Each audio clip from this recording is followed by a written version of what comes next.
By as many as 12, never count out the champs. Welcome to the late post-game show. Jared Greenberg live from Scotiabank Arena after the Golden State Warriors come into Toronto and take Game 2 of the 2019 NBA Finals. We'll be joined by 3D Dennis Scott in a moment. First, here's 5 things you need to know about tonight's game. Obviously, we're tied now at 1 as the Warriors extend their NBA record winning to at least one road game in 23 consecutive series. It was all courtesy of a vintage third quarter where the Dubs scored the first 18 points of the period. It was an extended 24-1 run that dating back to the second quarter when the Dubs were down by double digits and then took a double-digit lead after this 24-1 run. Klay Thompson had 25. However, now all the concern is about his left hamstring. After scoring 32 in Toronto's Game 1 win, Pascal Siakam, he was held in check to just 12 points on 5 of 18 shooting in Game 2. Meanwhile, DeMarcus Cousins, he was so impressive. Played just 8 minutes in Game 1.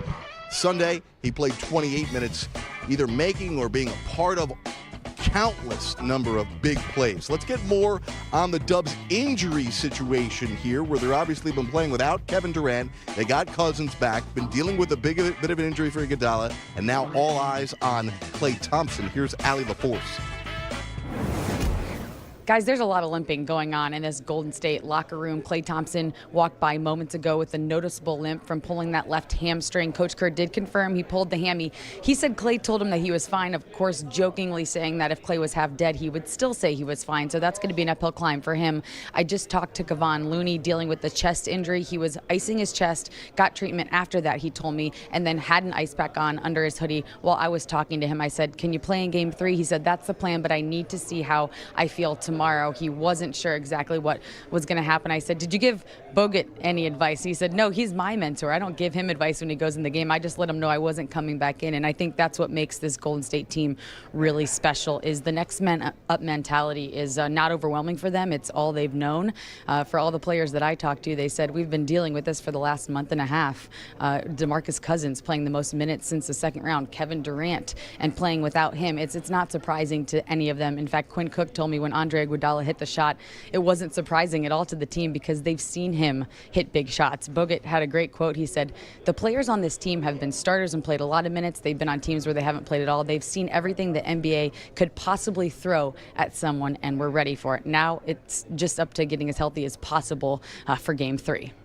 All right, great stuff from Allie just outside the Warriors locker room. We welcome in 3D Dennis Scott here, part of the Late Show here after game number 2. You hear Allie talking about next man up, the cliche, strength in numbers.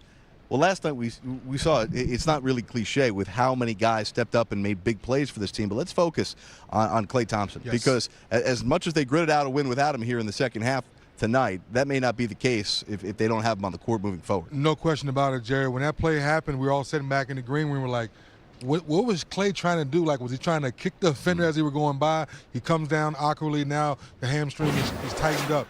As you take these next 2 days off, that's a long flight from here all the way back to Golden State. So that alone, how does the medical staff take care of that while he's on the flight? And obviously when he lands, has a good night's sleep. Klay Thompson is the #1 defender. I know Iguodala plays a great defense, but deep down inside, they know they need Klay to play the kind of defense, and the way he shot the ball that first quarter was amazing. So we will continue to wait. As Allie said, Klay Thompson believes he's going to play. Steve Kerr made the joke that if Klay was half dead, he would tell us he was fine. So, exactly. So we expect that to be the story moving forward. We'll have more on that as soon as we get it. The team will head back tonight, about a 5-hour flight from Toronto back to the Bay Area. They will take that tonight, and I believe they're scheduled to land about 3 o'clock local time is what I was told for the Warriors charter plane to get out of here and head back out west. Well, they're going back with a whole lot of confidence in how they played. All of the assists, the ball movement, the man movement, we saw it here in Game 2 from the Warriors. We really did, because in Game 1 we were surprised. No backdoor cuts, no alley-oops, the plays that really break your back in the half-court set, where tonight we finally saw that. So you saw good spacing and good movement, but more importantly, Jared, this team understands where they need to be. Perfect pass by Klay. Draymond locks it in and knocks it in. And now you're in a kind of a secondary break situation here. Now, we know one thing about Cousins. He can score the basketball, but under control excellent pass, left-hand layup by Klay Thompson. And that lets you know the Warriors were watching tape the next 2 days and said, wait a minute, in game 1, they had transition offense. Well, in game 2, we're going to have transition offense because we played good half-court defense so we can get out and run. Another play here, a little set play, pick for Iguodala, but once again, everyone's worried about Steph Curry. Jared, you and I talked about no alley-oop dunks in game 1. Yep. They get a couple tonight, and here's the second one by Bogut. So I just know one thing about this team, and you know it.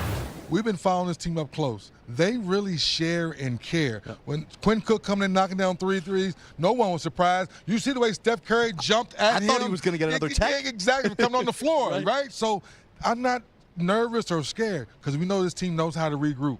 34 assists on 38 made field goals. Huge. And during that huge third quarter by the Warriors, they had 14 assists on every single one of their 14 made field goals. So clearly that's how they love to play basketball, and they thrive in that situation. It didn't hurt tonight to have DeMarcus Cousins looking like he had like 5 months to get ready for this game. It was incredible how fresh and how good he looked and how impactful he was, not necessarily scoring only 11 points, but passing the ball and just disrupting what the Raptors wanted to do defensively. Had a couple block shots, sharing the basketball, playing the game the right way, not being rushed. And once again, the maturity factor at this point in his career is off the charts. So for he to go to Steve Kerr before game 1 and say, Coach, how much you need me, I'll be ready. 8 points in game 1. Now you come back, you knock down big threes, you make great passes, you make good decisions. Even the fouls. You weren't really worried about the fouls because they were aggressive fouls to try to help your team. And I think that's why he was able to play some extended minutes. But once again, sharing, doing the right things, pump faking, playing the game the right way, and being patient. I think sometimes when you come back from injury, you want to get back on the floor so bad. I think Cousins did an excellent job, listening to the medical staff, taking his rehab seriously. You think this is something that they can count on, or is he riding a bit of adrenaline here in game 2, and maybe you think he comes back down to earth in a couple of days for game 3? No question he's riding on adrenaline. He's very excited and very happy. How do you manage that, to your point, Jared, of taking care of your body? Right. You know your body's going to go through a little shock tonight from that 5-hour flight, knowing that you hadn't played 28 minutes in, 4 or 5 weeks now? So 6 weeks, yeah. 6 weeks. So it's time for you to continue to be with the medical staff, take care of that body, and see if you can duplicate this in game 3. Lastly here, as much as we focus on the offense, because Steve Kerr felt like after game 1, their offense was enough. He made the point, if we score 109 points, we should be fine. And here we go. They scored 109 points, and they're fine.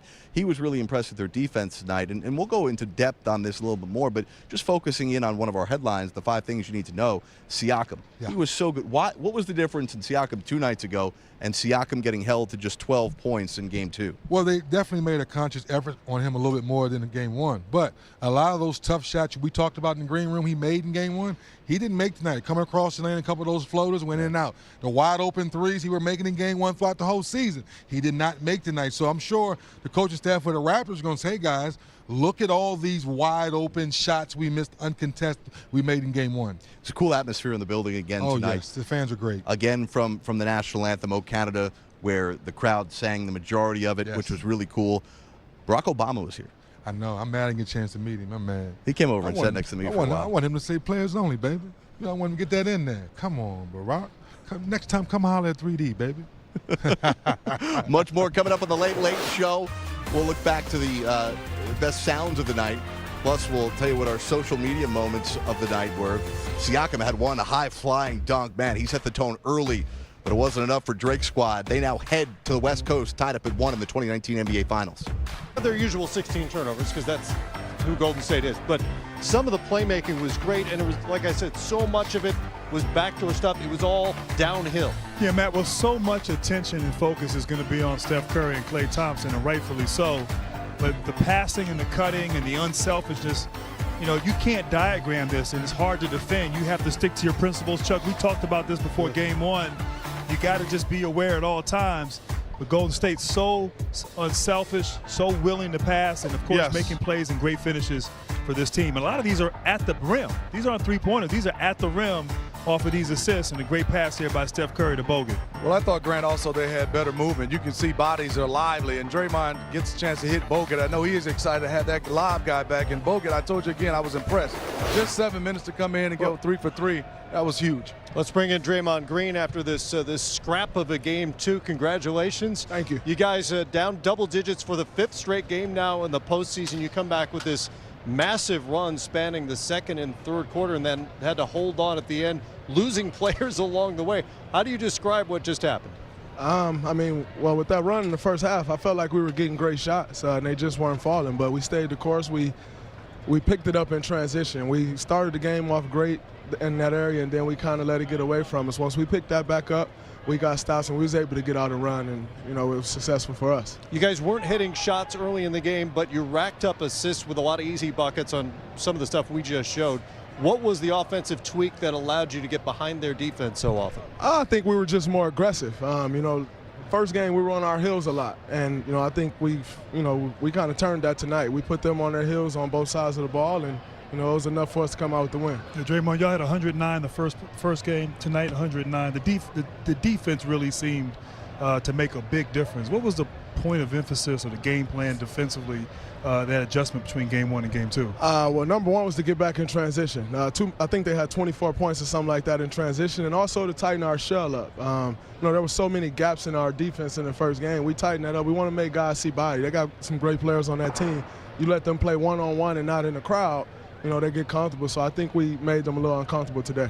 Draymond, DeMarcus Cousins, talk about his impact and what he did for you guys on both ends, and also his passing, how it helps you guys. He was great on both sides of the ball. You know, I think it was the way we were guarding with him was a different look for them, and, you know, he was good on the defensive end. And, you know, when he's on the offensive end, he's a great playmaker, but we all know how he can score the ball, and they got to respect that. You know, he gave us big minutes, and we're going to need him, you know, the rest of the series. You know, you go back, number one, you obviously DeMarcus played fantastic, but you also got a great lift from Quinn Cook. He was fabulous tonight. I mean, Bogut, Cousins was fantastic, but I thought the guy was huge was Quinn Cook. Quinn loved a big moment. You know, he's had several times now in his 2 or 3 years here where he's come up with big shots for us, and, you know, that's the same guy who worked his way from a two-way contract and is a mainstay on our team. And, you know, he showed up big in the moment when they were trying to make a run. Yeah, he hit a couple big threes for us. Those big threes were huge. Absolutely. Hey, Draymond, you know, obviously I think you're the most versatile defender in the league. You can guard just about anybody, bigs, littles, and you're out there on Kawhi Leonard tonight. And he had a great game for himself, but you made him work for everything. Just talk about the challenge, the one-on-one challenge of guarding somebody like Kawhi Leonard. He's a great player, you know, but as a competitor, you relish those opportunities. Not every night do you get a chance to go up against one of the best players in the league. And so, you know, he had a good game, but, you know, when you're playing against a guy like that, you're not going to lock him down, you know, but you try to wear him out over the course of the game and make him take tough shots, and you live with the results. You guys have some real injury issues now with Klay going down with a hamstring tonight. Obviously, you're waiting for Kevin Durant to come back at some point, hopefully during this series. Kevon Looney left the game, did not return.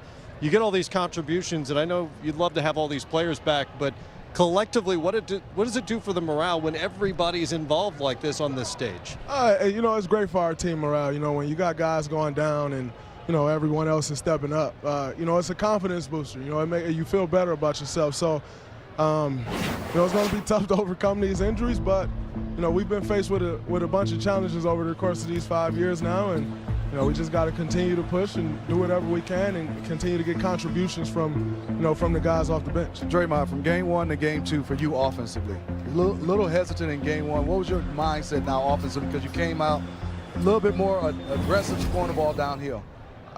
Just to be more aggressive. You know, we got Kevin out, you know, and I felt like I was on my heels a lot, as I said earlier in game one. You know, I put too much work in, you know, to come out passive, and, you know, I just got to be aggressive, and I'll live with those results, whatever they are. You talked about experience. I'm just curious, you guys, you know, down 0-1 here on the road, injuries, adversity. Just talk about like what you guys have been through and being in series. I think of like the OKC series years ago. You guys fought back. You know, do you not get rattled? I mean, I saw you posted on the internet and you just seem relaxed walking around Toronto.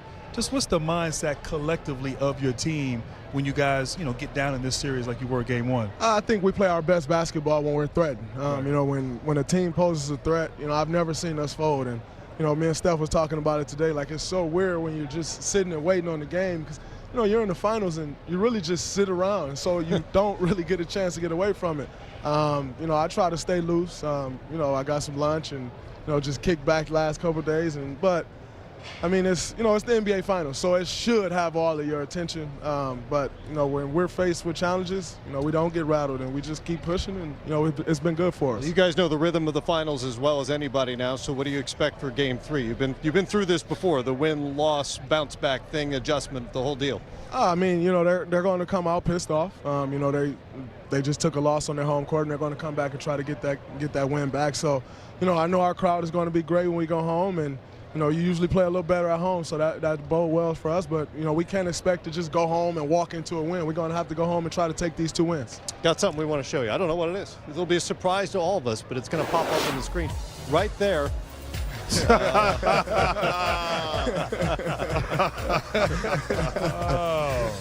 Coach Stafford? There you go. Is that Coach Stafford on the tweet?